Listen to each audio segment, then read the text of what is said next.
going? I think I'm live. Let me just, I think it's going. I think we're there. Let me just shuffling in my chair, getting there. What a palaver.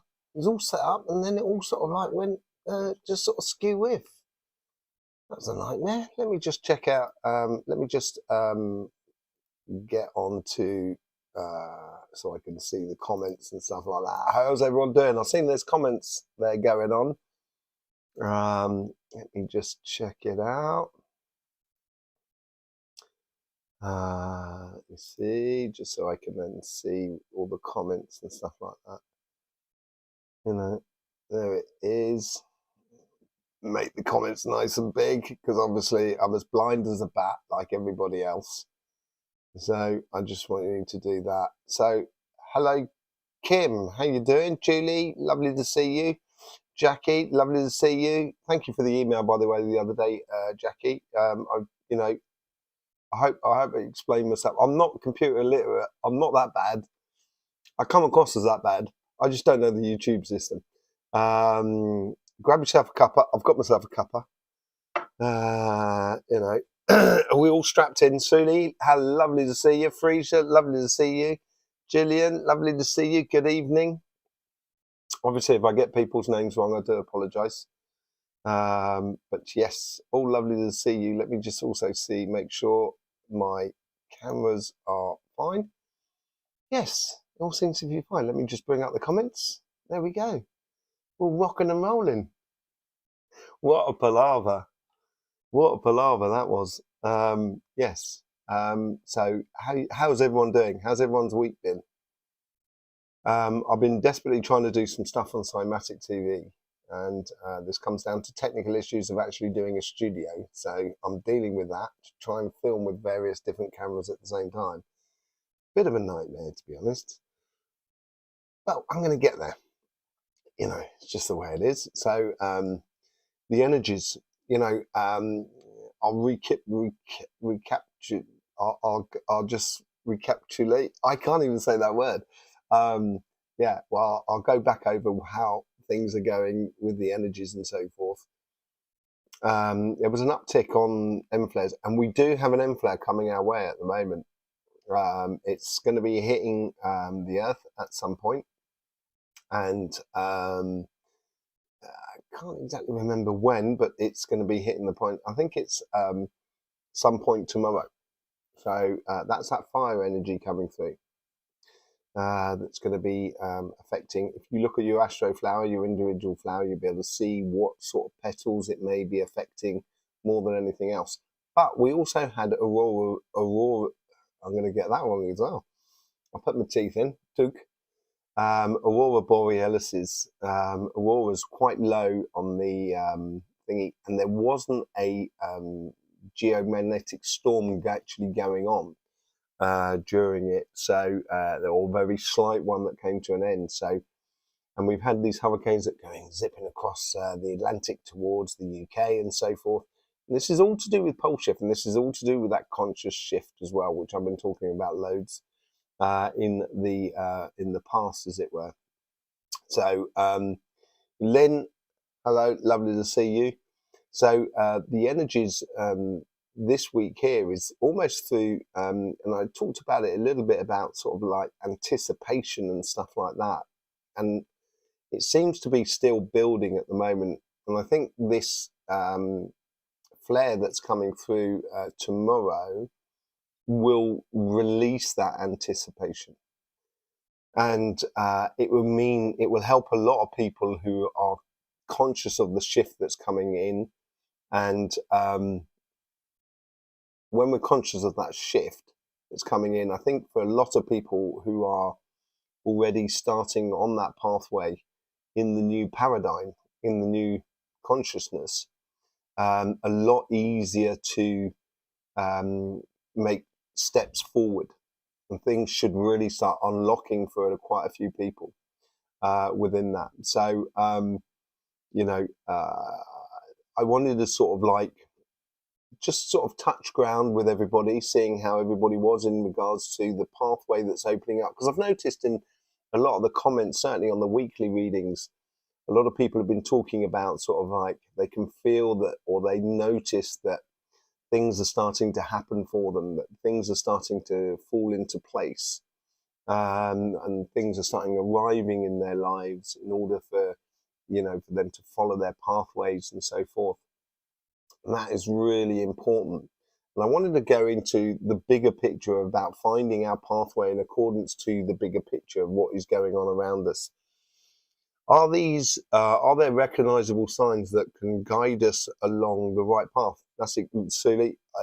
Totally. This is what I was coming on to. First things first, I would not look at the machine. So do not look at the world, the human conditioning world. I think that human conditioning world, I think the wheels have come off it, to be honest. I think basically, I think they're really far behind on the program, on the program. They're really far behind on the changing energies and the shift of consciousness, and they're running behind schedule, and it's making them do things a lot quicker. That means they're making a lot more mistakes, and it's becoming very obvious the sort of powers that be, as it were, the powers that were more than anything else, and the control mechanisms that they put into place. And the idea is that once you start working towards your pathway, you shouldn't really do it in accordance to the old paradigm, in accordance to the old, the way in which we do business, the way in which we sort of do socializing or social interaction with one another, the way in which we do advertising as well, and so forth. Because the machine, where should our intention be to help the shift? I don't think you need to help the shift, Jackie. The shift is going to happen whether you like it or not. I don't think, personally, I don't think we need to help the shift, as it were. We need to help us get into step with the shift more than anything else. Maybe that's what you meant. And I see like the controlling machine sort of gradually sort of closing in like a net in the sea as it's closing in. Shirley, lovely to see you. It's gradually closing in, and it's closing in according to the old paradigm. And if you start, what you might notice, so this is where we come into the idea of noticing, what the recognizable sort of things to help us to guide along our path. It's the old sort of adage. So like if you're in a job that doesn't align with you anymore, that when you get up in the morning, it was. So yeah, what it was to help the shift or to help us in the shift.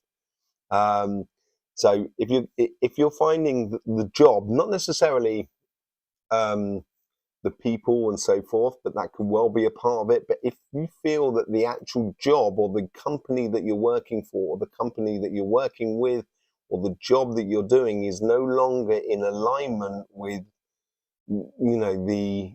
what you aspire to, it's because it's part of the old paradigm that needs to sort of fade away. And the best way to help it fade away, because it needs to fade away without any conflict or that sort of thing, it's a case of turning one's back and following the pathway that is good for us. So the best way to start recognizing the pathway which is good for you, the first things first, I always sort of say life should be fun, so please do enjoy. And it's got to be fun. And I don't necessarily mean that it's got to be fun as in sort of, ha, that's so funny. It's more of a case of kind of going, do you know what? I love doing that. It makes me feel excited. Sissy, hello. Lovely to see you. Haven't seen you for some time. I hope you're doing well. So it's what you can get your teeth into. And it could be something really small to start with. So it could be a fact that you take photographs and you enjoy taking photographs, and that sort of leads on to sort of like understanding about the area in which you're taking photographs in, say, and it could be to do with sort of like water and so forth, and then you end up sort of like moving towards a career that is based upon sort of either taking photographs or helping people to explore the ideas of taking photographs or enjoying the lake where you're in. And it could be working in water sports or something and so forth. And I know for a lot of people, it's obviously, I'm no spring chicken like a lot of people in the world, and it might be difficult to do that transition. But it's finding the small sort of transition at the beginning, which is going to be the most helpful for you. Once you start walking towards that pathway, you might sort of start of, helping people to do conscious walking around a lake, and then that brings you into learning about therapy, and you end up as a therapist and so forth. It's the little steps towards it that interest you and make you feel good about it. And I understand that, the finances are that you can't just maybe leave a job and then just go and kind of go, well, blow that. I'm not going to bother paying the bank and stuff like that. That time will come, but it's not at the moment. At the moment, you've got to concentrate on the transition of actually sort of walking towards something that is much more fulfilling and enjoyment for you, and walking away from the things that aren't, that are sort of like holding us back and so forth. And this is also in how we talk and the conversations that we engage in. The old conversations, which can sometimes be conflictual between one side and another. And I think that's what we got to walk away from. I think conflict has come to an end and it no longer needs to be happening. So therefore, you only need to concentrate on the conversations that are actually creating a pathway which is good for you. And it could be, say, like, even if it's like walking around that lake and taking those photographs and noticing a plant and kind of going, oh, I wonder what that plant does. And then realizing that that plant has a certain benefit for, a medical benefit, or sort of a herbal benefit, as it were. And then you can then, you open up those sort of doorways. And I think once you can, what I think is in the future is one-to-one sort of connection with people. So rather than being a connection across the internet and so forth, it's going to be a lot more based upon one-to-one. At the moment, it still is across the internet.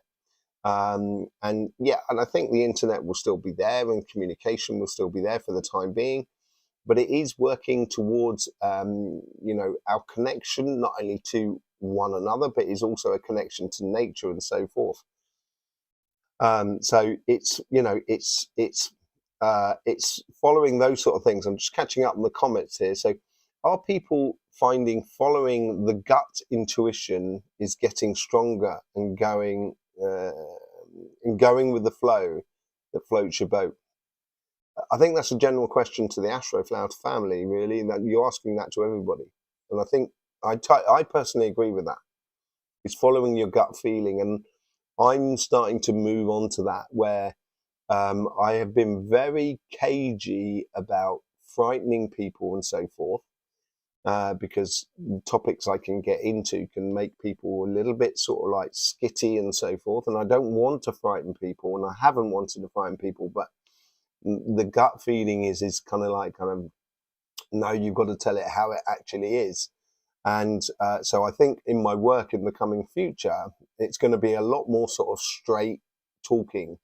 I'm pretty straight talking as it is, but, not pulling the punches as such anymore. And it's feeling that within yourself. And there is that gut feeling, as you talk about sort of Frasier, of sort of knowing that this pathway here, you could stay in that job for the rest of your life and, but the system itself will entrap you. And it is part and parcel of that. There is a certain sort of agenda tied to all of that sort of things. And it is agenda that's really after your consciousness more than anything else. And that's what social media is all about. It's the idea that they want you to be following and looking constantly. So, and it's like anything, it's like you can choose to have that interaction with, say, like here on the Astroflower, but not literally all the time, constantly churning through it all the time.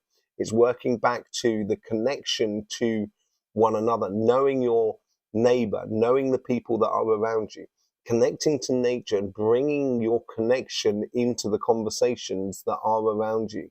So it no longer talks about whether politics or religion and so forth. It's actually doing, as it were. So noticing those little signs that when you go to, when you're doing something, you're just kind of going, sometimes you get this sort of sensation kind of going, do I really need to be doing this? Or do I really want to be doing this? It may be a case that the system itself is obviously demanding upon you, so you may need to do it for the time being, but already you're orientating yourself towards a plan or a idea of doing things completely differently, so then therefore you can then step out of the system in a way without sort of fueling it. And that's when we come to the intention. Who said it? Let me just, someone said something about intention. It's you, wasn't it, Jackie? So this is where we come to the idea of where we put our attention. This is where the,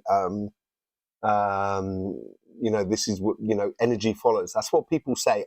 As I say, I'm not 100% agree with that. I think energy is already there. It's just recognizing it. It's like that, you walk down, you're going out for a walk and you may not have noticed a tree or a flower before, but that tree and that flower has always been there. And it's just now that you're ready to see it.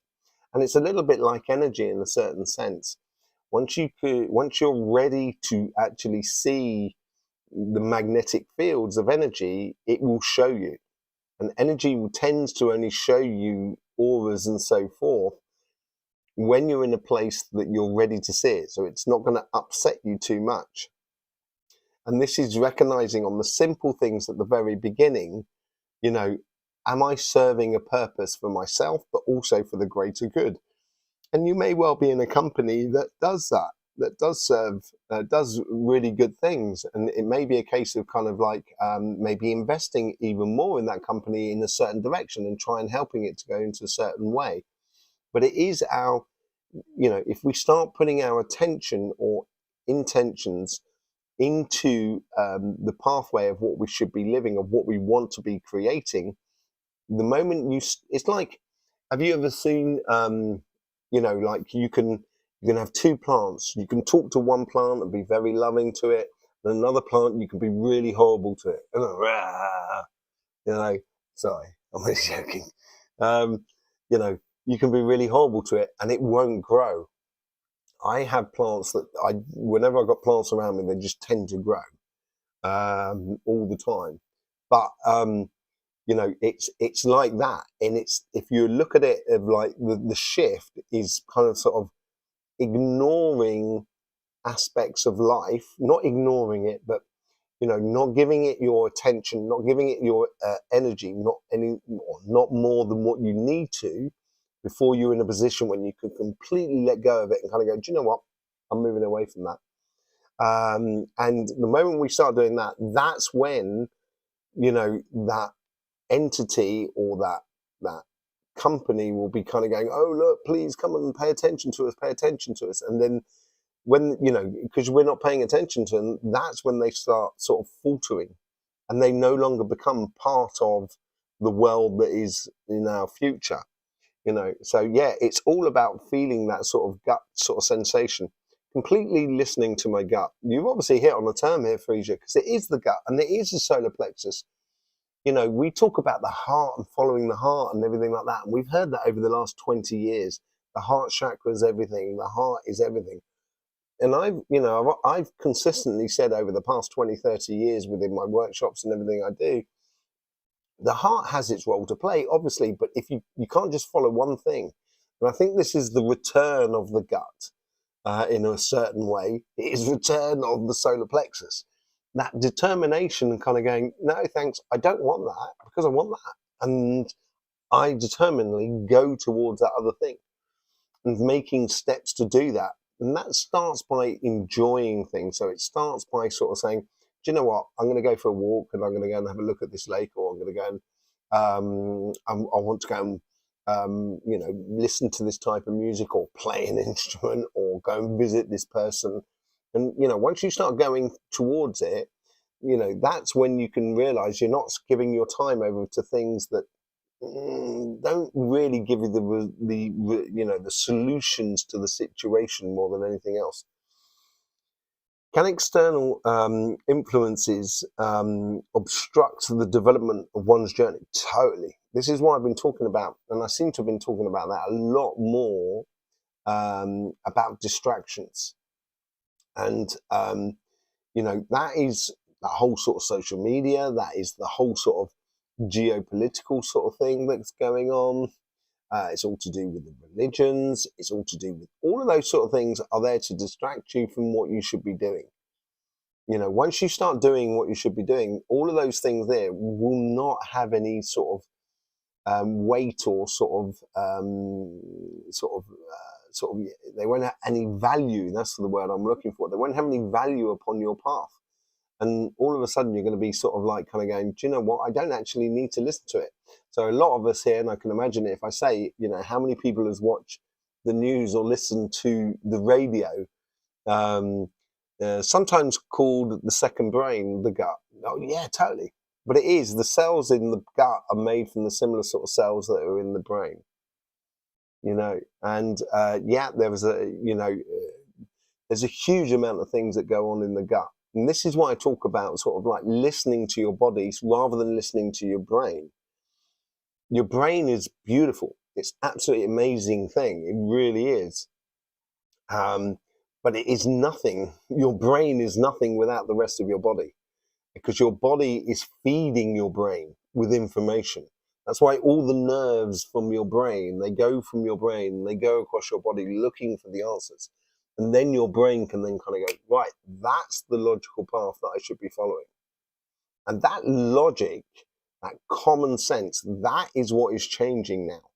That's where we're realizing that rather than being led by the nose, as it were, by certain groups of people, we no longer need that. We need to be led by our own inner sense. And that's when we start discovering the real people around us who are in the same sort of vein, as it were, that are working to the same sort of outcome. And once we start doing that, then that's when the logic then sort of like starts playing into alignment. So when I talk about the morphic field of energy, I don't know if anybody knows Rupert Sheldrake. Very interesting man. Rupert Sheldrake has been, he talks about the morphic field as well, about how animals can, pets can know what their owners are doing even when they're not with them and so forth. And knowledge can be passed. The example that most people have been given is about I think it's orangutans in the islands that they started, they were feeding them with sweet potatoes, and then they were throwing them in the dirt, and they were leaving the dirty ones until one day one of the orangutans washed it in the sea or the river, and then they started eating it. And then before you knew it, other orangutans started doing that on other islands that were separated from one to another. And you get the same thing with sheep, also birds. And it is the common sense knowledge. So the moment you learn something, everybody else can know it at the same time. If you're in line with energy, if you're in line with this common sense, if you're in line with this morphic field, this is why it's important for you to do whatever you've got to do, because the knowledge that you are creating within your own life can be shared automatically with everybody else that is around you, or everybody else that is in the world. I used to say on a lot of my videos, I'm not going to create a car. I don't have the mechanical know-how as yet to create a car that can run just purely off the magnetic field. And but what I do is I put that intention out there, and that feeds that person that is creating that knowledge of understanding of how to create a car that can run off the magnetic field. Therefore, we don't have to have any sort of like fuel input and pollution that comes along with it. And at that point there, that person will then create something that I have been desiring. And it's through that knowledge, through that person looking at it, you'll have someone else working on something else, they may not actually be known for creating a computer chip, but they'll have that idea, they'll have that knowledge, and it gets put out there. So then that person making that car then works out that actually, okay, I need this type of computer chip. And, it's now becoming apparent that, soon, I say soon, it's possibilities of, using the electric magnetic field that is around us to, run computers and so forth. And I saw, I think it was there's a research group now going on in, I think it was Stanford or something like that, university, where they're trying to work upon that. And there's also this computer chip that should be working upon light rather than a resistor of currents, which will then, so you don't need electricity. So then all of a sudden everything becomes, you consume only like 5% of the electricity that we consume in order to do the things we want to do. And that sort of consciousness, that collective consciousness, that's right, exactly, Lynn, that collective consciousness becomes that whole idea of, working to a common sense plan. Now, the problem with the collective consciousness before is that it was in conflict between one side and the other. And that collective consciousness, so if you had that collective consciousness that said, okay, we're going to need to beat this other side, that's when you get into things like wars between nations and so forth. And I think the shift in consciousness now is at a stage where that sort of collective consciousness can no longer exist. The collective consciousness of common sense, of a creative consciousness, and this all ties into the age of Aquarius, the shifting of times between the age of Pisces, the age of Jesus, to the age of John the Baptist, where we literally we're baptizing ourselves. We're getting rid of all the old stuff and getting into making ourselves clean. So when we make ourselves clean, we're no longer getting into those conflictual sort of energies that we can have with one another, rather than kind of accepting that, within a discussion with someone, you can turn around and kind of say, yeah, I think you're right there. I agree with you. And it's allowing ourselves to do that will then create enormous amounts of shift within the social governance and so forth. But it all starts with the simple things of ourselves following the pathway that is good for us. And you may do it on a part-time basis at the moment. So you may have to have a job at the meantime until that sort of that small part of your life keeps growing and growing and growing, and eventually then takes over your life.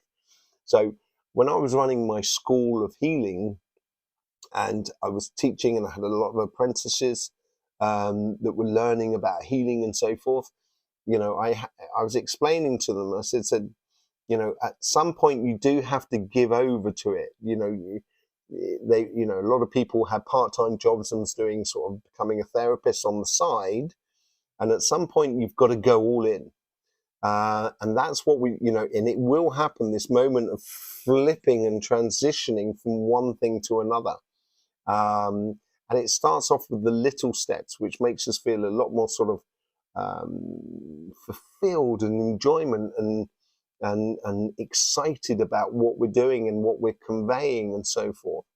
I think that's one of the biggest steps that we need to take as individuals, So as when we start this sort of like pathway, it starts with little steps. But once you start taking bigger steps, you're going to notice people around you who are taking steps and may not be in the same thing as what you're doing, but doing a very sort of similar attitude or similar engagement.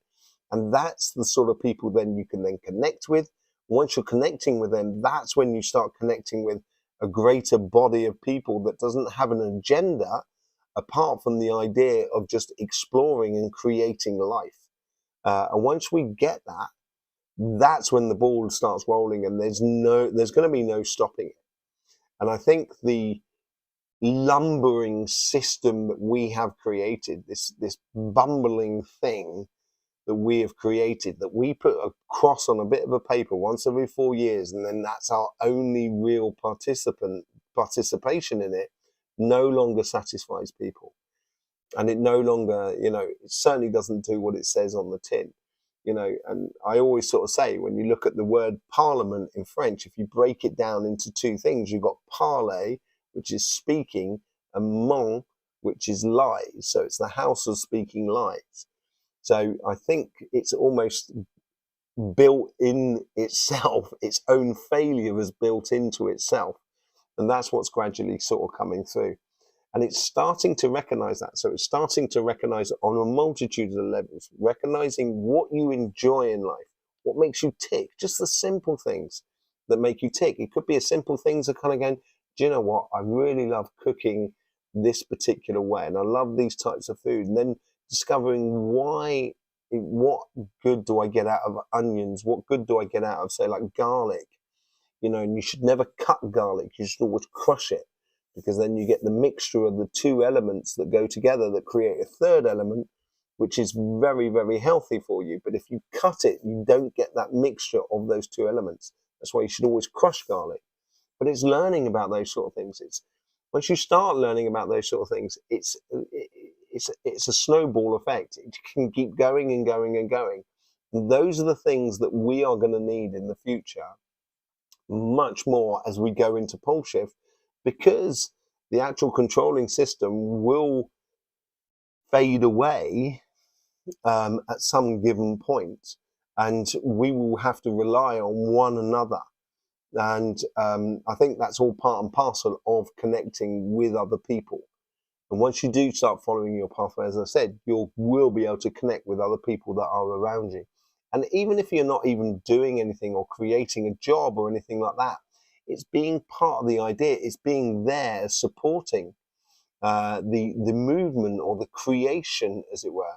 It's really, I think it's very, very important. It's it's like one of the reasons why I started up my healing center is to encourage other people to, people who are starting on being a therapist, but it's difficult to start as being a therapist when you don't have a structure to help you deal with it, to help you put out there. So I started the healing center so people could come and practice their art of whatever they wish to do. It could be yoga, could be astrology. We had astrologers and Vedas. We had hypnotherapists. We had tarot readers.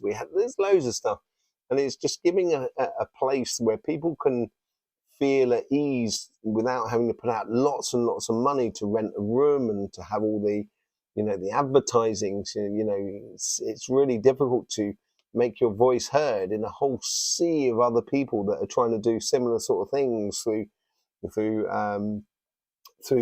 Instagram or whatever it is, because that's the machine that's going to decide who gets success.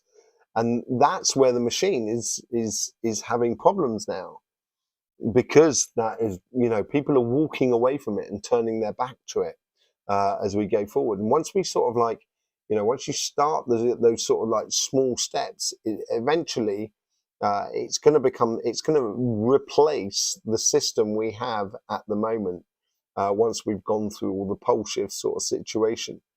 And it's finding your path at the beginning, which makes you feel really good about it. So, as I said, there's a lot of people that have started to realize a lot of things that are starting to play right for them. So they're sort of like getting a lot of coincidences that are happening for them. They're getting a lot of doors that are opening that they don't feel that they have to push too hard in order to open it. If you have to really push something, it's probably because there's something that shouldn't, it shouldn't be happening like that. It should maybe be happening another way. Once you get onto that sort of stage, when you start realizing what is good for you and what you enjoy, that's when you can start bringing in the energy. And that's when you can start bringing in your chakra sequencing and so forth.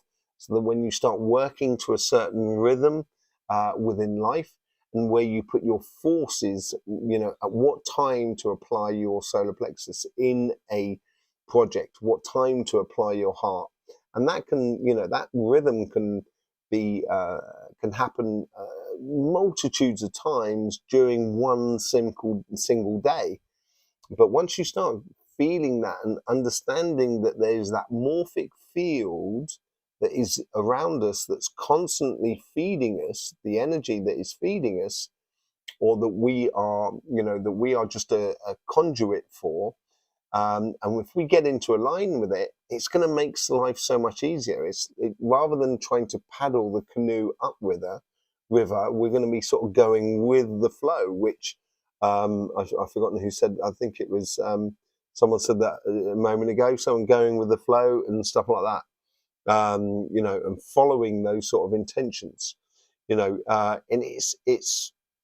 it opens up the conversation where you can have a straight conversation with other people, but that doesn't have to be massive, but you understand that you're on the same line as them.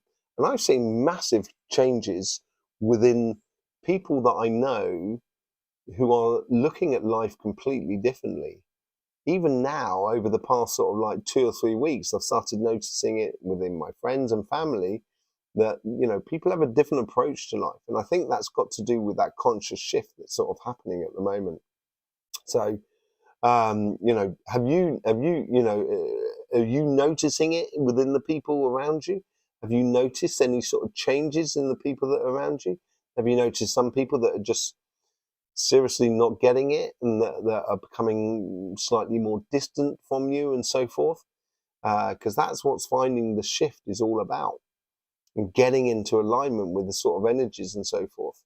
It's going to really help a lot more going forward once we do feel it and feel those connections with other people on an energetic sort of level, that we all are playing to a similar sort of tune. It's like the birds that fly in the sky that do that sort of, they morph around.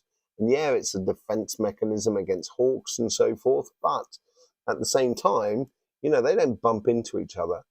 They feel it, they know what's going on, like fish in the sea, they know what's going on. And it is a knock-on effect. Yeah, they do sort of see the movement of the others around them, but at the same time, they do sort of feel what's going on around them. And we've got to start realizing that we also have that aspect within us. And once we do, that's when we can really start kicking some booty, as it were, So yes.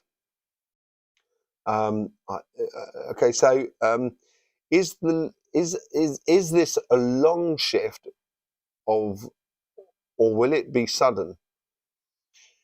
Well, the consciousness for me, the shift has happened. If you're talking about a pole shift, as in the shift in the energies, um, it is a constant thing that's going on that gradually comes to the surface. And this is why, I visit the center of the earth and stuff like that to see that sort of progression going on.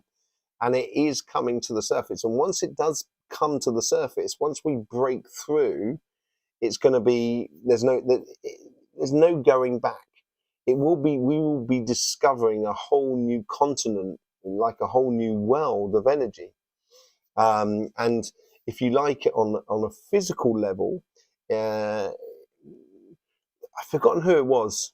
I've forgotten someone asked a few questions on the 3i Atlas video about us going through the I've forgotten who it was, shifting from going through the galactic plane, from one side of the galactic plane to the other, and it can take thousands of years, but it can also take a very short period of time. If you imagine if you imagine like you've got like, you know, like the codices, and you've got the two snakes that go up the staff. At some points, the snakes look like, I can't actually see myself whether I'm doing this, whether you can see this or not. But at this point here, where my hands are, the distance between one side and the other is really small, energetically speaking. But on this section here, it's really, really quite large. And sometimes it can take thousands of years, this shift. And sometimes it can take literally years, few years, very few amount of years. And the smaller the smaller the years, the quicker the changes will happen. So, and I think that's what we're coming into. It's a point, say, like the reason why we have planets that stay around the sun is because the vibration that's coming out of the sun crosses over, which holds the planets in a standing wave, as it were. And you know, if that wave changes, all the planets will change instantaneously, quite literally instantaneously. So this shift, as it were, was it Jackie is sort of saying, yeah, this shift could take a very short period, and I think it's going to take an incredibly short period as we go forward. Okay, so what else have we got here? Shirley, can I ask if my, hang on a second, I've just clicked on something. What's going on? I can't see right, okay. I can't see the comment anymore. What's going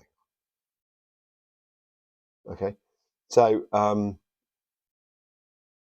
it's all gone blue now for me. I can't see the comment. This is really annoying. I'm gonna have to go on to another thing, see it on another way. Shirley, so can I ask it if my increased headaches are anything to do with the energy at the moment? The last week, it's constant. Should we have a quick look at you, Shirley, see what's going on? Is it, are we talking a headache that's more sort of comes from the side and comes around to there? Is that what it's talking about there? Have you been seriously having to, you know, grind the wheels, as it were, on a particular subject that's been a little bit too heavy, you know, that's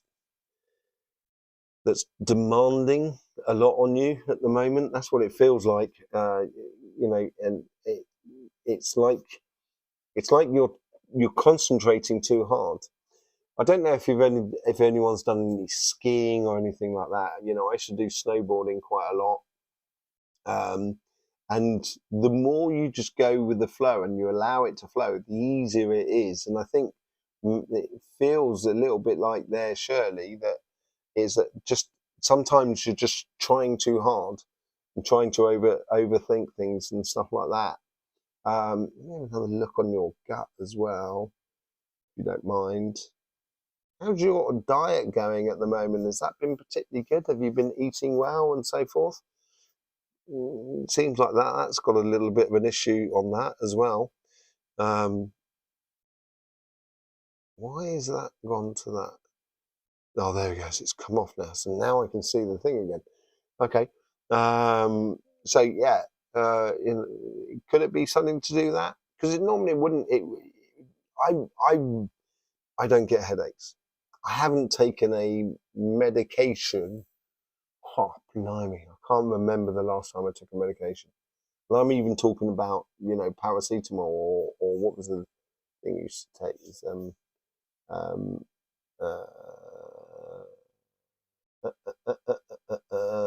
paracetamol, and then there's another thing that used for headaches. But you know,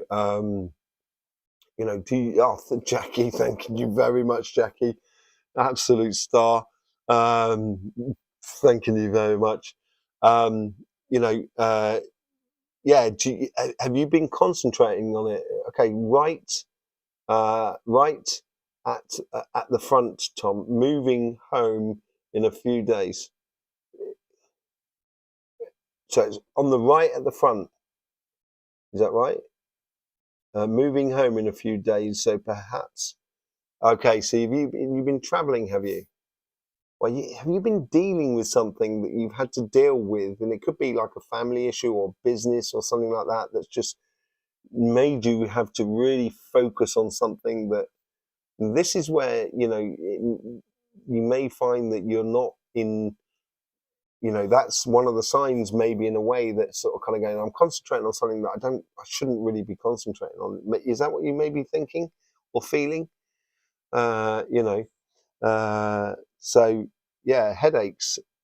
I don't think I never, and obviously I get a cold and I get a bit of a bad head and stuff like that, but yeah, no, energy doesn't tend to give you headaches and stuff like that. It shouldn't do anyway. But yeah, Julie, I've noticed some distancing from me in that they are staying in their ways, whereas I'm getting more confident and doing so much more and just going with the flow. Exactly it. That's exactly what it is. And I've had headaches all this week. Okay, so people are getting headaches, really? Are they? Blimey. Okay. Well, there has been. I've got to say as well. There's there has been a lot of cold and flus going around at the moment. Ever just come down with one. I don't need a cold at the moment, so I haven't actually had one. So that's been great, even though she's been really sort of like had a bad cold and everything. Lynn, I definitely feel more connected with people and animals, but there are a few that the gap seems so much more obvious. That's what I'm talking about. Yeah, it just seems so blatantly obvious. There's no point getting involved because it's too far of a gap. And I knew we lived with very different mindsets, but lately we feel worlds apart. And yeah, it is. And, it may be people that you do love. It's really annoying, I know. And, it could be members of family and so forth. But it's like, I've got members of family that when I talk about my stuff, if I talk about it, they're just kind of like, some of them actually get quite angry very quickly. And, some of them just sort of like switch off and say, no, I can't deal with any of that. It's not that I don't bother talking about it, but, I try and meet them in different areas. So it's a lot easier. It's a lot easier to enjoy life with them, although I know that maybe in the future we may not necessarily be that much in contact and everything like that. So, okay, well, I'm missing all the things. Yes, a bit. Yeah, you, is that Shirley? You've been a bit stressed, have you? So you've been a bit stressed. That could well be it. How's your eating been? So Julie thinks thinks her husband is more to blame. Is that with his knee? Is it his problem with his knee? How's his knee going? I hope it's going well. I've had intense leg pain all week. No headaches though. Who else was talking about leg pain? Someone else I was dealing with at the moment. Someone in particular I've been helping at the moment. I think they were talking about sort of leg pains, and they were sort of like giving it was a sign for something else. Recognizing your body and recognizing the simplest of changes. Once you realize that it is a language that energy speaks to you with, once we do start getting that, all of a sudden you can open up a whole new conversation with the universe because you're using your body and you're not just using your thoughts. I think the people who do a lot of mental stuff, so they're sort of like they're trying to manifest just with their mind, or they're trying to see the world just with their mind. I think that's also, as much as they may be part of um, you know the well-being world, I think they're going to get left behind as well, because they're not involving everything else that goes along with it. So yeah, it's feeling those sort of connections. It could be on the obviously there's medical issues, involved in life as well. So it could be circulative problems and so forth. But if you want to look at it just energetically, it could be the fact that maybe, being a little bit too serious and grounded and enjoying should be fun at the same time. So yeah, it could have something to do with that as well. So yeah, you need good. Okay, so glad I didn't give him a butler's belt. I bet you're glad you didn't give him a butler's belt. You should tell him the more he moves, the better he will be. Like so, Sissy, I've got to go. So, Sissy, sorry about that. Stepped into the unknown and trusting. Is there anything I'm missing on this journey? Let's have a look on you, Sissy. Let's see. So, what are you up to at the moment, Sissy? What's going on?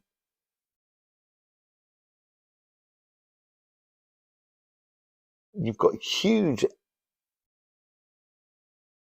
aspirations.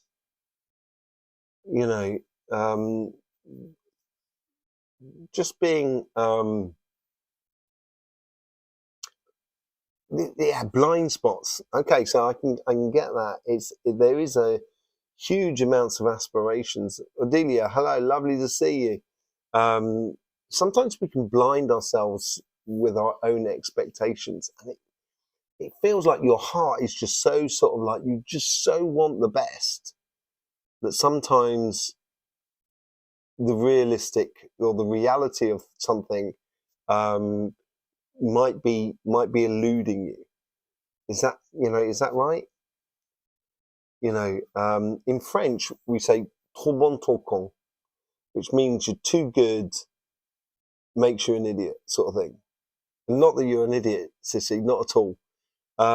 But sometimes our expectations can be, it's like our eyes are bigger than our stomach, as we say, sort of thing. And I think being realistic of what the outside world is capable of, can may take out the blockages. From what you're trying to do.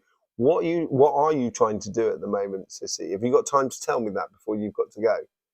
Oh no, I've let go. Okay, I thought you were off. Sorry. So Sissy, yeah, do tell us what are you trying to achieve in life? Is that all right? If you can tell us. Hello, Adelia. How you doing? Hope you're doing well. Hope you're all doing well. Yeah, if I'm looking, that is correct. I should say I say a lot in my healings. When I come across people that some people want just to do so well, and they become a little bit sort of perfectionist and so forth, which is great. But at the same time, don't forget to have a big dollop of don't give a shit sort of thing.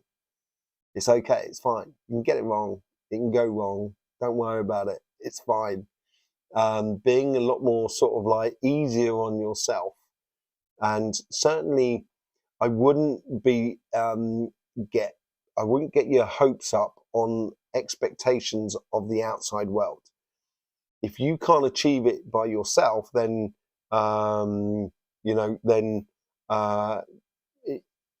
you shouldn't become dependent upon an outside world.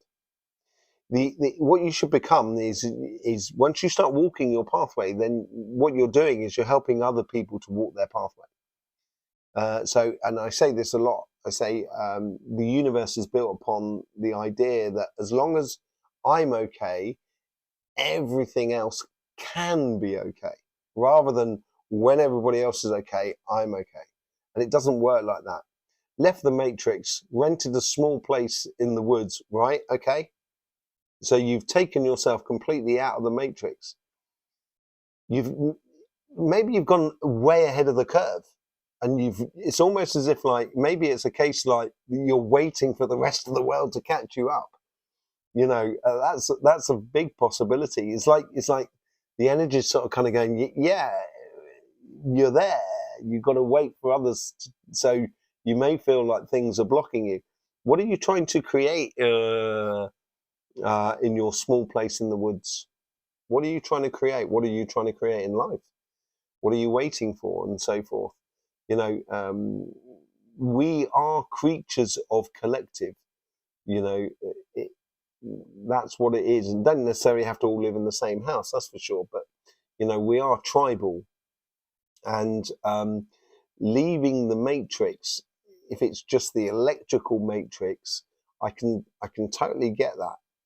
I can totally get that. But at the same time, we haven't discovered a lot of things to let go of it. And I think in past understandings, okay, so in past understanding, so like if we're looking at, say, like if we go back to another time, when the time of Atlantis and so forth, as far as I could see, what I understood for Atlantis, that there was huge amounts of technology, and we had loads of technology, but we didn't have the consciousness to use that technology in a very constructive way. And eventually what happened is that the Atlanteans were drawing far too much on the Earth's energy to sort of use, as it were, be it a weapon or various sort of things, and it just made that crust of the Earth just go too thin, and eventually the crust just went and swallowed up Atlantis, because it literally just fell in on itself. And I think this time here we have an opportunity, and nothing's guaranteed in life, but I do believe we have an opportunity to make that conscious progression and that conscious shift and at the same time still retain a lot of the technology, but using it in a completely different way. If you look at society at the moment, a lot of the technology is for surveying us. But we're surveying ourselves with our own telephones and so forth. And that is a very destructive thing. That's the part of the old paradigm. That's exactly where it should literally just be let go of. And I think technology could be a very, very beneficial thing. There's no doubt about it. But at the moment, the matrix, as you may well say, the matrix is like is more the machine that is gradually closing its net around the mass, the majority. And the more that we can step out of that and doing our own pathway, will ultimately,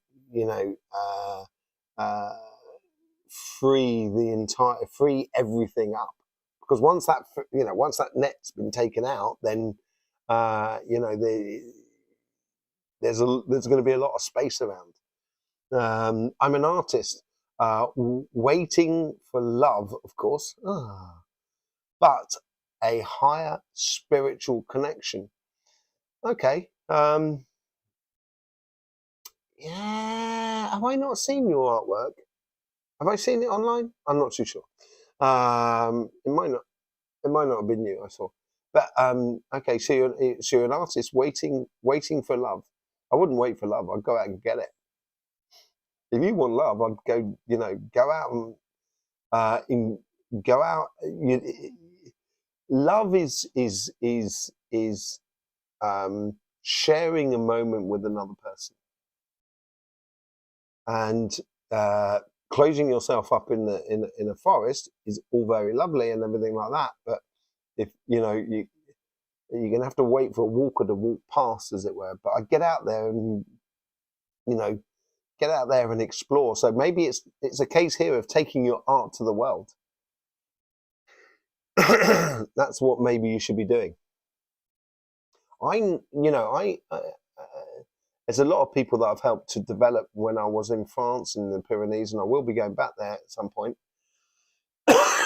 to be living. But I haven't seen my art. Okay, I haven't seen my art. No, I haven't seen your art. Okay, that's probably what's blocking you. You know, leaving the matrix, I totally understand, but at the same time, I think maybe putting your art out there will be a good thing, and that's probably the best way to find love. You'll find that person that will kind of go, yeah, okay.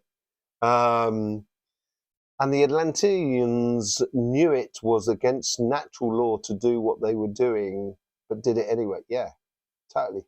Nature listens. Yeah, totally, Anna. Totally. They, yeah, totally.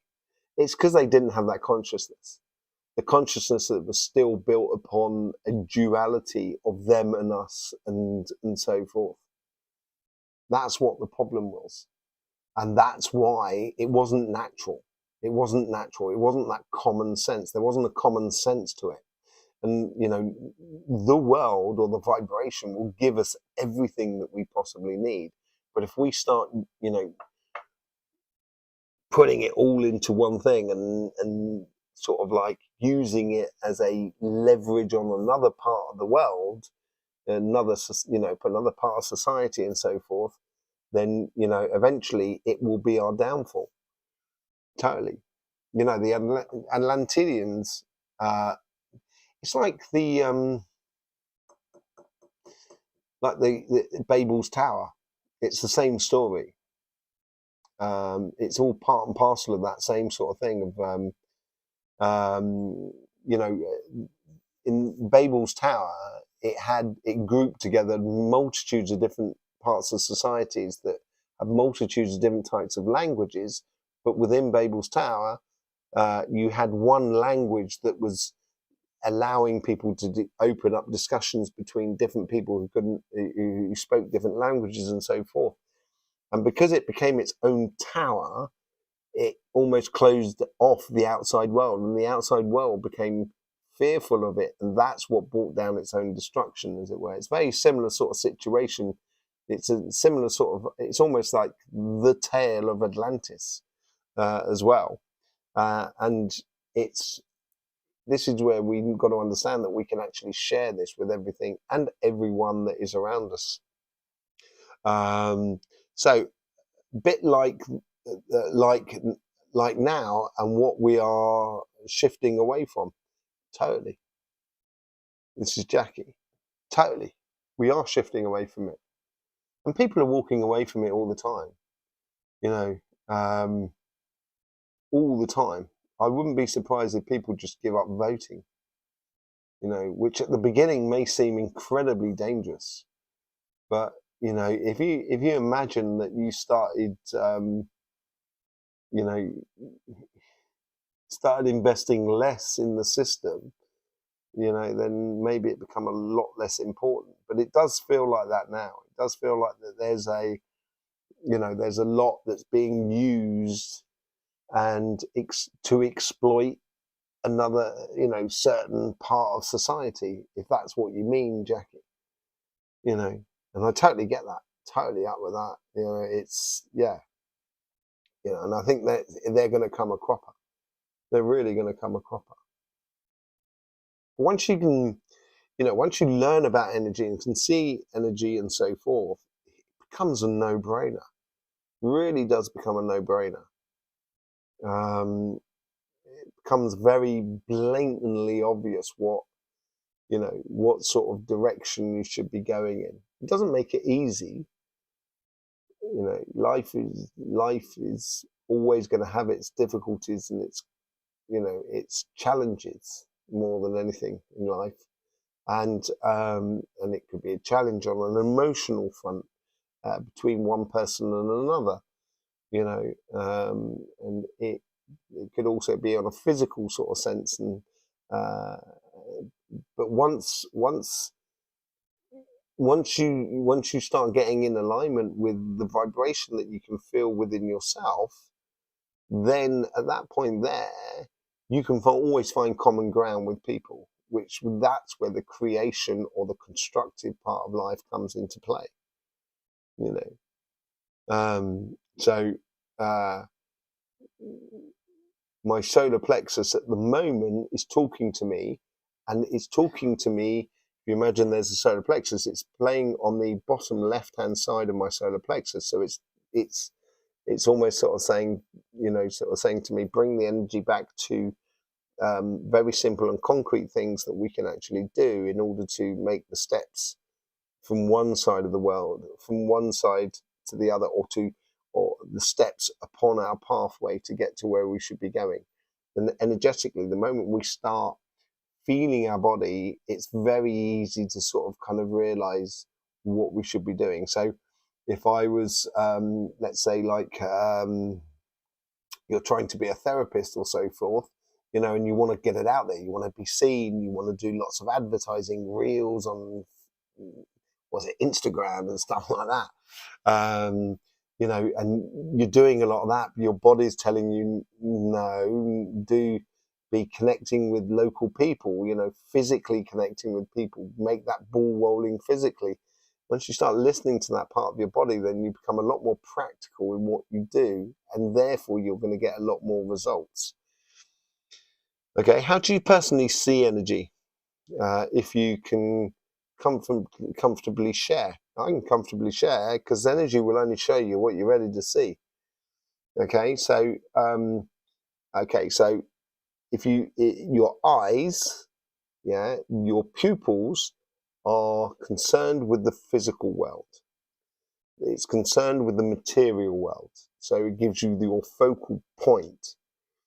So I'm looking at the camera now at the moment. But if I start looking at the camera and now start actually putting my attention or my concentration on the peripheries, all of a sudden, that's when the morphic field starts coming into play. So the irises around your pupils are magnetically sensitive. Like at the end of our fingertips, we have cells that are magnetically sensitive. On a lot of the part of the skin as well, a lot of it is magnetically sensitive, but particularly on the end of our fingers, and this is where you can use the end of your fingers like it's to do with the healing factor of life. So, those irises that are around your pupils are actually magnetically sensitive. So once you start, so if I want to look at the magnetic field or the morphic energy that's going on around me, I have to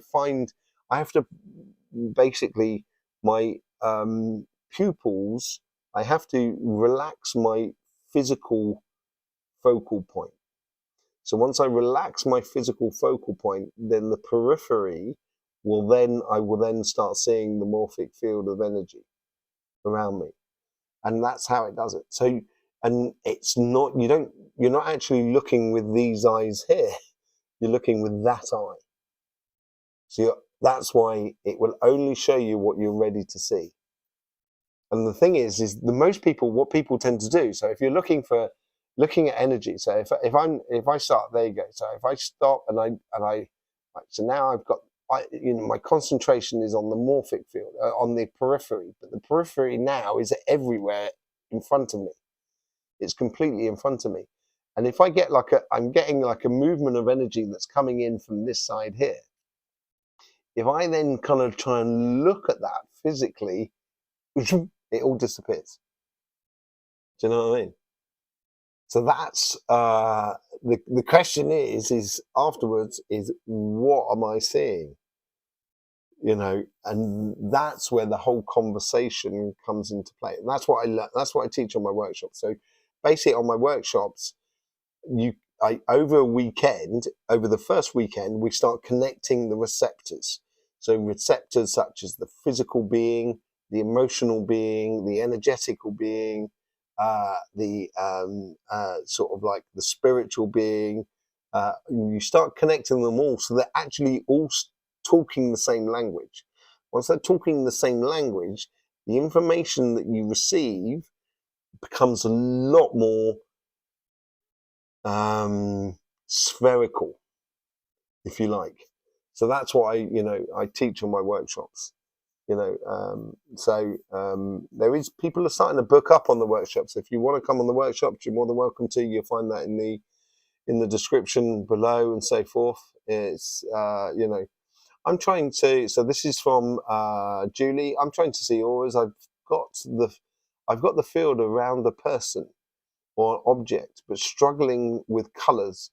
I can see maybe one colour if lucky, two, but I'm loving trying. This is what I mean about when energy first showed me everything at the beginning. It was really, I was only young, and at the time there was no internet. There wasn't even mobile phones at the time. It was 30 odd years ago. So, mobile phones were still these suitcase things. And no one could have them because they were just so expensive. It's 35 years ago or something like that. And I've had to learn through a very autodidact way. And that's what basically I ended up developing my own, sort of system of healing and everything like that to do with energies and so forth. So,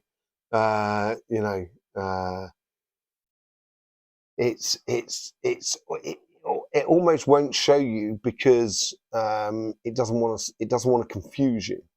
So, what colours are you seeing around what people and what is going on? You have to start to take in the whole spherical sort of thing. You have to take in the whole spherical sort of thing. So it's the what's going on in the surroundings around you. What are you talking about? What is the intentions? What is the what is the energy like and everything like that? Yeah, the mobile brick. Do you remember it was like massive, wasn't it? You know what I mean? And then before it used to come with this little like a battery holding thing you used to carry around. I never had one because I was never that, you know what I mean? But anyway, old days. We're really starting to show our age now, aren't we? So yeah, it's. I don't know if you've ever read what's his name, Carlos Castaneda, and the art of I think it's called seeing. You're more than welcome, Julie. I've got one going on at Kirby Longsdale. I think, isn't that in your area? Up that way? If not, I've got another one down in Wells, in Somerset, and another one in Brighton. That's filling up quite a lot as well recently. So, people are starting to book up. So,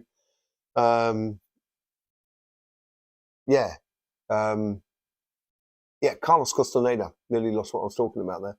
Carlos Castaneda, the vision or seeing. I forgot what it's called. Let me I'll actually be able to find it quite easy, I think. It's Castaneda.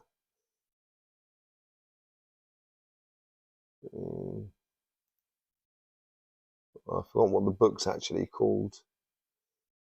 The Art of Seeing or something like that, or I'm trying to find it at the moment, or Vision, or Art of Seeing.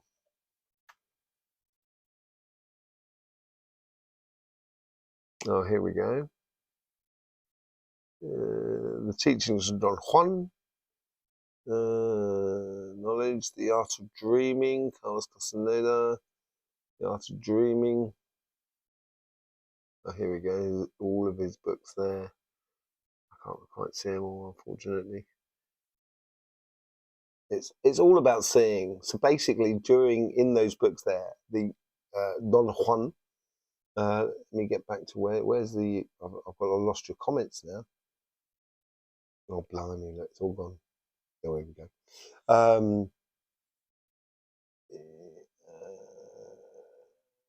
Bernard Castle. Yeah. Unfortunately, I don't know where Bernard Castle is. Not sure where that is, Julie. Carlos Castaneda, yeah, with Don Juan, and he used to laugh. That was the best thing about I used to enjoy about Don Juan is his comedy or his pleasure and enjoyment of play. Because we learn a lot when we play and enjoy, and that's why we do that on the workshops as well.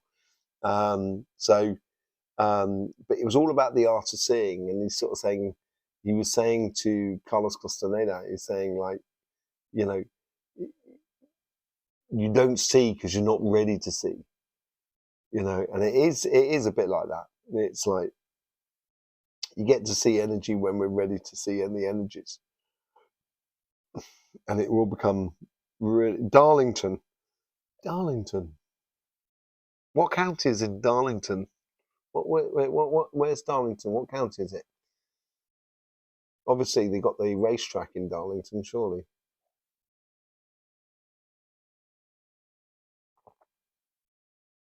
Isn't it on Northampton, East Coast, East Way? I think something like that. I don't know. Yeah, I'm not too sure where Darlington is. Can't quite remember where it is. But yeah, but I know there's May. May said she wants to be coming down up north. Well, so is Kirby. Kirby's up in the Lake District, up towards the Lake District, so it's quite north. But I know May's coming down from Scotland. Well, she's looking to come down from Scotland to the workshop. So it's near Durham. Okay, northeast. Yeah, I thought it was on the east. Yeah, but it'd be a lovely weekend. Be a lovely weekend.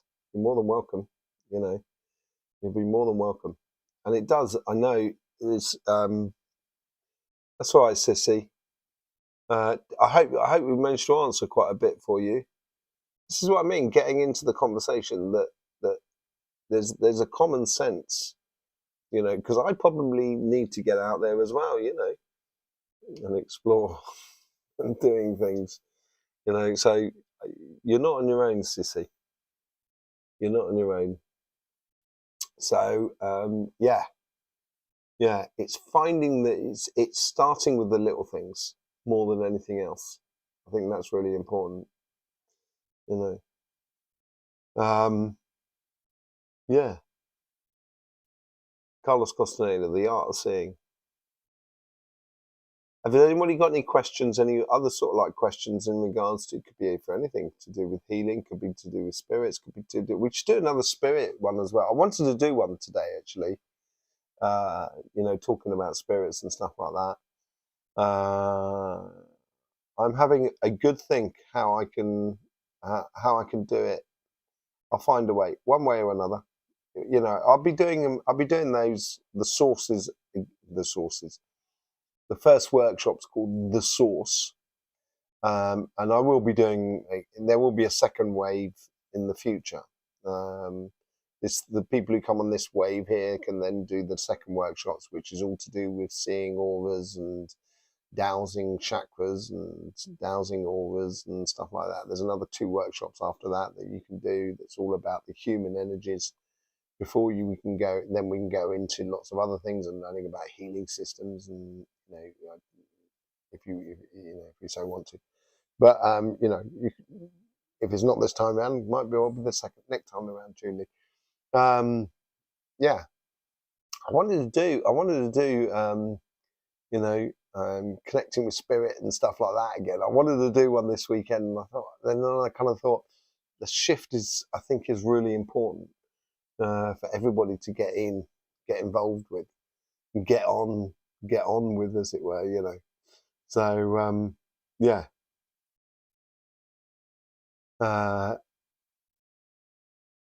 There's another comment there that I haven't seen. Hang on a second, let me get back to it.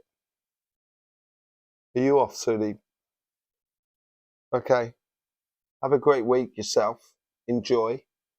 Hope all is going well for you. And yeah, hope all is going well for you. And I will definitely see you soon. Always good to see you. Yes. So yeah, you know, if you've got an idea of anything that you want to be of a subject for the live, Ken, how you doing? Lovely to see you. Haven't seen you for some time. Do homes have their own vortices? Oh, right. Okay. You may have covered this before, but I missed it. Do do houses have their own vortices? Homes have their own vortices. Yeah, you know, through repetitive movement, it's like you know, churches or places where people gather, that creates their own energy simply because people are constantly going back there and creating it. And houses definitely do. It definitely holds memories. Let's put it that way. It holds you know, memories and vibrations of places, and we do that a lot on the workshops as well. You know, when you go into a place, you can look at a place historically through time, and you do that through connecting to, like, you know, you could say these vortices as well. And you do have mini vortices that are created within the house, say, like, you know, it might well be in your kitchen, because that's the place in where you spend the most amount of time, and it's like you draw people into there and so forth. And certainly you can create a lot with energy. There is no doubt about it. You can create a lot of vortices, and I do a lot of, you know, was it on the Astroflower? Was it on Cymatic TV where I was doing something with lords and how they'd sort of played with the energies there by doing certain structures and so forth. So, you know, yeah, homes can certainly create its own vibrations. But I think it's to do more than anything else with people, the people who live in those homes and so forth. So, you know, you get a lot more off of a house that could be, say, like 200 or 300 years old, rather than a brand new house. You know, and then, you know, it depends on how you build the house, how you create the energy flow through the house, and so forth. You know, are you going to be doing a workshop? Yeah, in Brighton later on. Well, there's the workshop on the 8th of November. I don't know if you can come to that, Liddy. But if you can't come to that, I will be doing more in the future. Yeah, probably in the late winter, early springtime. I would have thought that time there, because the people who are coming on this workshop here would start going through the Shirley. Thanking you very much. Thanking you very much indeed. But yeah, I would, you know, I will, you know, yeah, I'm gradually building something with someone called Sim, as it were. And there's what I try to do with the workshops is that there tends to be a group that's created, and that group then sort of like helps one another to progress as they go forward. And it does create this sort of like synergy between the people. And you know, that's what I try to create within the workshops. And when we create that sort of group, the group sort of like follows it through together. And then when we get further down the line, we start joining the groups together. But you know, it's there seems to be a synergy, and there's certainly sort of after doing you know, the workshops, then we do sort of like, even if we're doing collective Zoom calls together, because as we gradually build up, as people sort of progress, it will produce more and more questions. And it's all in the art of learning. And that's one of the, you know, that's the main thing I sort of do on the workshops is I you know, I say I do, I don't teach people in a way. I help people to understand how to learn So once you know how to learn, you don't need me to progress. You can then learn anything you want once you've got the initial thing. It's like learning a language. Once you know that language, then you can read any information that you want because you know how to read. And once you know how to read, you can learn anything. It's that sort of thing. You can feel it. Some homes feel warm while others feel uncomfortable being there. Yeah, I get that. Yeah, I get that. You know, Ken, do you come across that a lot on your voyages as you go around? Do you come across places that you don't feel good at? And I do a lot of that. You know, people do. They call me to come and check out a house. And it's um, a bit like geomancy in a way. That's what people call it. You know, so yeah, you can certainly feel it in some houses that you kind of go. You know, if I feel uncomfortable in a house, I'll sort the thing out. Personally, I'm not going to allow it to be uncomfortable. I'll deal with it. Slap it into order, as it were. Okay, so super for late winter, early spring. Okay, yeah. So yeah, I may see you on a workshop for late winter, early spring. You know, March, February, March area, March, that sort of thing. Okay, got to go and walk the dog. Have you, Shirley? I've already walked Cody earlier on, or he walked me, I think. He took me out for a walk. So thanking you very much, Shirley. Thanking you very much for your donation as well. Absolutely lovely to see. Yes, absolutely. I couldn't stand being in a friend's house and never went back. Oh no, really? Really? I would have said to the friend, I said, look, I love you dearly, but I'm gonna have to sort your house out. I couldn't, I have to deal with it. Um, we will do another spirit one, Julie, by the way. I didn't let that go. I remember, this is from Ken, I remember being unable to walk into someone's house belonging to my mother's friend. I was 8 years old. It was freezing in there, summer in Australia outside though. Yeah, well, when we're young, man,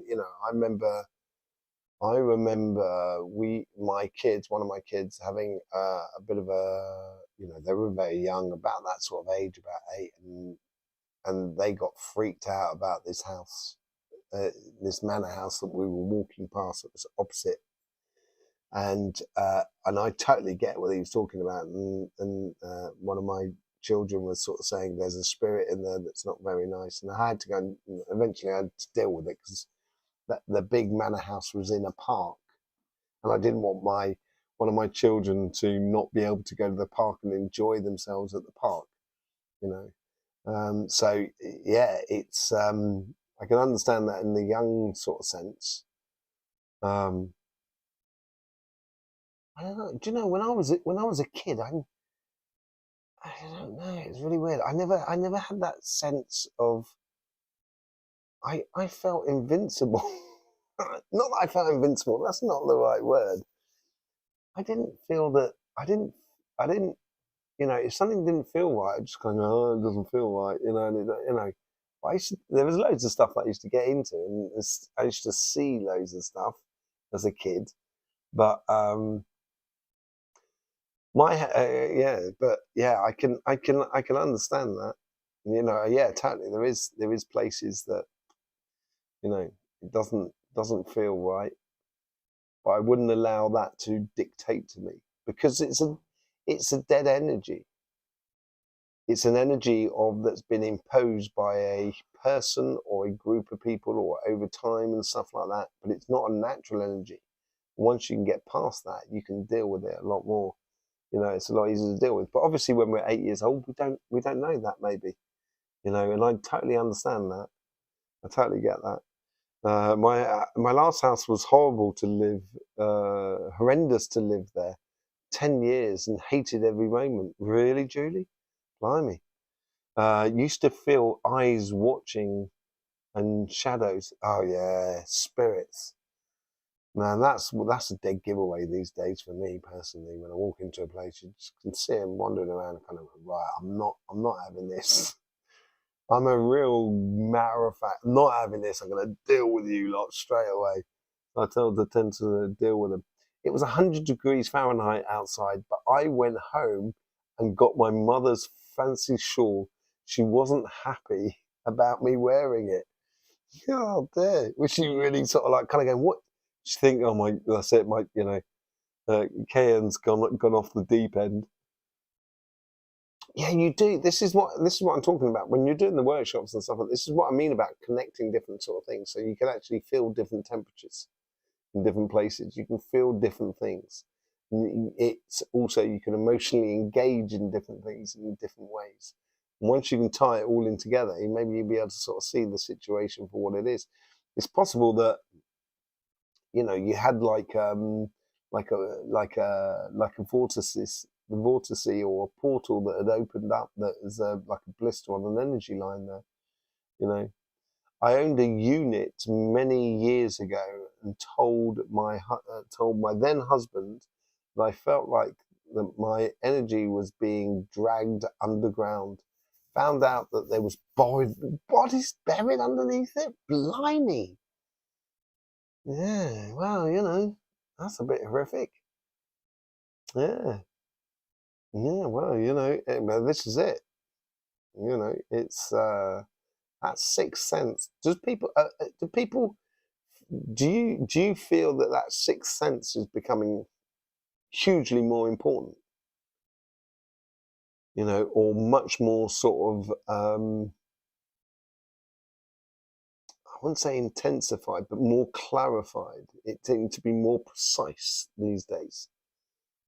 You know, I certainly get that it seems to be a little bit more precise than it was before. But then that could be to do with age as well, because when you're 20 odd and 50 odd, you're not the same person, are you? So, you don't look at the world in the same way.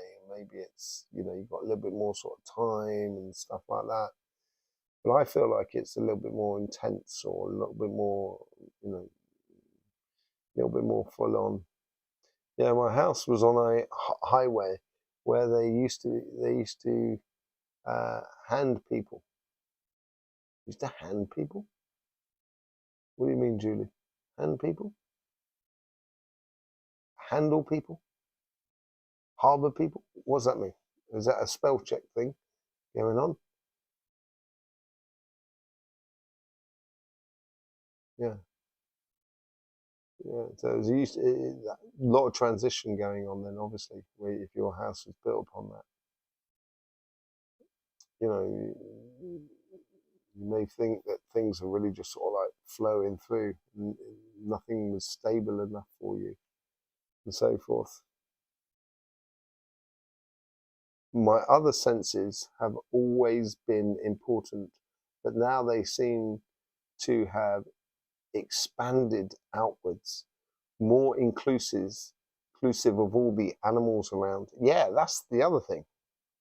You know, I get into the animals, certainly get into trees as well. A long time I've been getting into plants, talking to plants and allowing them to have their say. No, you speak all the time, don't you? Yeah, yeah, you do as well. You're in a good way. You're growing up lovely. I like you up there as well, your heart thing. Hey, but it's understanding the language of animals as well. It's really important. It's something that we've lost. We used to know that a lot more as a collective, or uh, as a as humans. We had a lot better connection to the world that is around us. It got lost, I think, mainly in the Renaissance period during the 1600s. I think that's when it got lost a little bit, our connection to everything like that. And other things became important, like gold or money and control and power and position and stuff like that. where we were much more in line with sort of animals and so forth. It's so much more important now. Okay, so this is from Lynn. So much more important. I used to hide it so as not to freak people out. Okay, yeah, this is it, and now I just accept it and trust it with a beautiful, peaceful knowingness. Yeah, this is that's part of that also. The shift at the moment is like, don't worry about freaking people out. Then people are going to get it, and people are just not going to get it. That's just the way it is. Yes, all beings. I probably should have said yes, all beings. Yeah, I think we understood, Ken, when you were saying, you know, um, animals is part of it, but obviously, yeah, sort of, be it birds or be it, trees or whatever, we we are part of a community which we call planet Earth. Once we realise that, that's when the idea is like the Atlanteans, as Anne was saying earlier on, um, you know, we've got a different consciousness, I think, this time around, that we can use it in a completely different way. As nature listens, was saying earlier on. So yeah, um, yeah, the shift is here. Engage with it, because as the pole shift comes through, it's it's going to become more and more important, because the energy is going to shift in pockets around the world at particular times, and we've got to shift with it. We've got to get in alignment with that all and everything like that. Okay. And they are trying to communicate more with me. Excellent, because I'm more receptive. Maybe that's something you should be opening up. This could be that could be your new path in the shift. Is that communication with the animal world? That's possibly what maybe you should be doing in your life. If you're not doing it already, are you doing it already? Maybe you should be doing it. They expect more from me. Do they really? Are they really demanding the animals around you? Kind of going, come on, what a bleeding out you're playing at. I mean, I know Cody is constantly going. He's very demanding. My dog. He's constantly kind of going, come on, take me out. Let's go have a walk. Let's go have a run.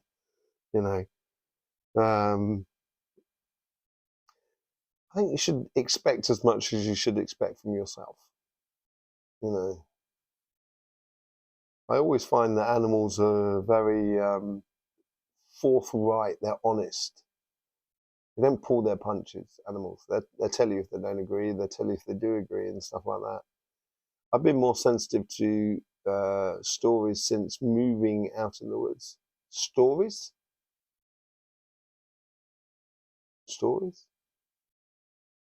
As in myths and so forth? Is that what you're saying? That, Sissy? Certainly understanding the past. I'm looking more back into Göbekli Tepe, and at the carvings of Göbekli Tepe to do with the animals and so forth. I'm looking at the moment. I want to find out the information from that in accordance to that sort of the tablet and so forth, because we seem to be coming into a time when that seems to be important, where where you get half one animal and half another animal, and it gives like the essences of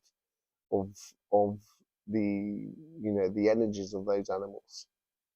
I think that's going to become really important in the going future. You're more I want to know what these sensitive to these stories are, Cissy. What are you sensitive to? Is it you're sensitive to myths and stuff like that, or in history, or are you or was you trying to say something else? Did I get that right? Yeah. Obviously, Australia's just waking up at the moment. That's what it looks like. Getting first thing in the morning, getting a bit of the Astroflower to get you rocking and rolling. Nothing like waking up, having a cup of tea and start talking about sort of, pole shift and stuff like that. That's it, brilliant. Or connecting with animals.